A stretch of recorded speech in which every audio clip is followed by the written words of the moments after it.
মাত্র 5 মিনিটেই তৈরি এক ফোড়নের মুসুরির ডাল। এক ফোড়নের মুসুরির ডাল তোমরা কি কখনো রান্না করে খেয়েছো? না খেলে একবার করে খেয়ে দেখো, জাস্ট ফাটাফাটি লাগে। আমি জানি তোমরা হয়তো অনেকেই রান্না করে খেয়েছো, তবে আমি কিভাবে রান্না করি আজকে তোমাদেরকে সেটাই শেয়ার করবো। আবার প্রথমে গ্যাসে কড়াই বসিয়ে দিয়েছি, কড়াই গরম হলে সর্ষের তেল দিয়েছি। সর্ষের তেল গরম হলে এই যে দুটো চিড়ে নেওয়া শুকনো লঙ্কা দিয়ে দেবো, আর সাথে দিয়ে দেবো 1 টি স্পুন এই যে 5 ফোড়ন, দিয়ে এটাকে একটু ভাজা ভাজা করে নেবো। শুকনো লঙ্কা আর 5 ফোড়ন খুব ভালোভাবে ভাজা হয়ে গেলে এখানে দিয়ে দেবো রসুন কুচি, একটু বেশি পরিমাণে রসুন কুচি দিয়ে দিয়েছি। দিয়ে রসুন কুচিটা এবার ভালোভাবে ভাজা ভাজা করে নেব। বিশ্বাস করো, এই এক ফোড়নের মুসুরির ডাল যদি ঠিকঠাক রান্না হয় তাহলে শুধুমাত্র এই ডাল দিয়েই একতলা ভাত খাওয়া হয়ে যাবে, আর অন্য কোনো তরকারির প্রয়োজন হবে না। ঠিকঠাক রান্না হতে হবে। রসুনটা দিয়েও কিন্তু ভালোভাবে ভাজা ভাজা করে নিয়েছি। এইবারে দিয়ে দেবো পেঁয়াজ কুচি।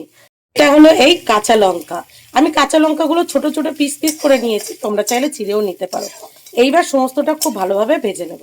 পেঁয়াজ কাঁচা লঙ্কা একটু ভাজা ভাজা হয়ে গেলে এইবার দিয়ে দেবো এখানে স্বাদ অনুসারে লবণ। মানে এবার একে একে আমি সমস্ত গুঁড়ো মশলাগুলো এখানে অ্যাড করব। লবণ দিয়েছি, এবার দিয়ে দেবো হলুদ গুঁড়ো। তবে বেশি মশলা এখানে আমি অ্যাড করব না, শুধু লবণ, হলুদ আর জিরের গুঁড়ো দেবো, বাদ বাকি কোনো গুঁড়ো মশলা কিন্তু এখানে আমি ব্যবহার করব না। তো এবার দিয়ে দেবো আমি জিরের গুঁড়ো। মশলা দেওয়া হয়ে গেছে, এবার দিয়ে দেবো টমেটো, দিয়ে সমস্তটা এবার খুব ভালোভাবে কষিয়ে নেব। মশলাটা খুব ভালোভাবে কষিয়ে নিয়েছি। এবার আমি ধুয়ে রাখা মুসুরির ডাল এখানে অ্যাড করে দেবো। মুসুরির ডালটা অ্যাড করে আমি খুব ভালোভাবে এবার সমস্ত মশলার সাথে এই মুসুরির ডালটাও কষিয়ে নেব। তো অনেকেই জানো না, আমি যখন ভিডিও করা শুরু করি তখন কিন্তু এই ফেস না দেখিয়ে শুধুমাত্র রান্নার ভিডিও করতাম। কিভাবে ভয়েস ওভার দিতে হয়, কিভাবে এক্সট্রা নয়েজ রিমুভ করতে হয়, কিছুই জানতাম না। একটা রান্নাঘরে মানে কমন রান্নাঘরে রান্না করতাম, সেখান থেকে একটু একটু একটু একটু করে এখন ফেস দেখানো, বাকিটা তো তোমরাই জানো। তো তোমরা শুরুটা করো, বাকিটা আপনা আপ চলে আসবে, বুঝেছো? দেখো সমস্ত মশলার সাথে কিন্তু আমি মুসুরির ডালটা খুব ভালোভাবে কষিয়ে নিয়েছি। এইবার আমি এখানে জল অ্যাড করব, তবে বেশি পরিমাণ জল দেব না, যাতে ডালটা সিদ্ধ তো হয় আর ওই গোটা গোটা থাকে সেরকম পরিমাণ বুঝে জল দেব। গরম জল অ্যাড করে দিলাম। সাথে তোমাদেরকে একটা জিনিস দেখাই, এই গরম জলটা কিন্তু আমি আমার এই ফিল্টার থেকে নিয়েছি। মানে এটা নর্মাল জল পড়ে আমার ফিল্টার থেকে, আর এটাই গরম জল। এই যে গরম জলের সুইচ দেওয়া হয়েছে, এটা কিন্তু আমার অ্যাকোয়াগার্ড থেকে গরম জল বার হয়।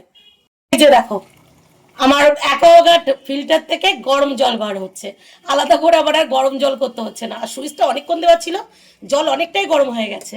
এই যে দেখো একদম ধোয়াটা গরম জল দিয়ে দিলাম ডালে, জল অ্যাড করে দিয়েছি। এবার খুব ভালোভাবে নেড়ে চেড়ে নেব, তারপর একটা ঢাকা দিয়ে ঢেকে ডালটাকে সিদ্ধ করে নেব। বাপরে, শরীরটা এত খারাপ, মাথা তুলে দাঁড়াতে পারছি না। তারপরেও 3টের কাছাকাছি বেজে গেছে, বাচ্চাদের তো খেতে দিতে হবে, সেই জন্য রান্নাঘরে এসে এই এক ফোড়নের ডাল বসিয়ে দিলাম। মিস্টার প্রদীপ রান্নাবান্না করে গেছে, মানে উনি ভাত আর চাল কুমড়োর তরকারি করে গেছে। চাল কুমড়ো তো আর 2 মেয়ে খেতে চাইবে না, সেই জন্য একটু ডাল করছি। আর মাছ ভাজা আছে, ওই মাছ ভাজা দিয়ে ভাবছি একটু মাছের ঝাল করবো, ব্যাস। তো চলো ডালটা হোক। গ্যাসের ফ্লেম একদম লোতে রেখে ঢাকা দিয়ে ঢেকে মুসুর ডালটা সেদ্ধ করে নিয়েছি। এইবার দেখবো ডালের অবস্থাটা কি, আদৌ সেদ্ধ হয়েছে কিনা। ও মাই গড, দেখো মাত্র 5 মিনিটেই তৈরি এক ফোড়নের মুসুরির ডাল। ডালটা বেশি ঘাটাঘাটি করব না, বেশি ঘেটে গেলে ভালো লাগবে না। এবার ডালটাকে নামিয়ে নেব। তোমরা চাইলে এখানে একটু কাঁচা সর্ষের তেল বা একটু ঘি আর ধনেপাতা অ্যাড করতে পারো। দেখো একদম 5 মিনিটেই রেডি এক ফোড়নের মুসুরির ডাল।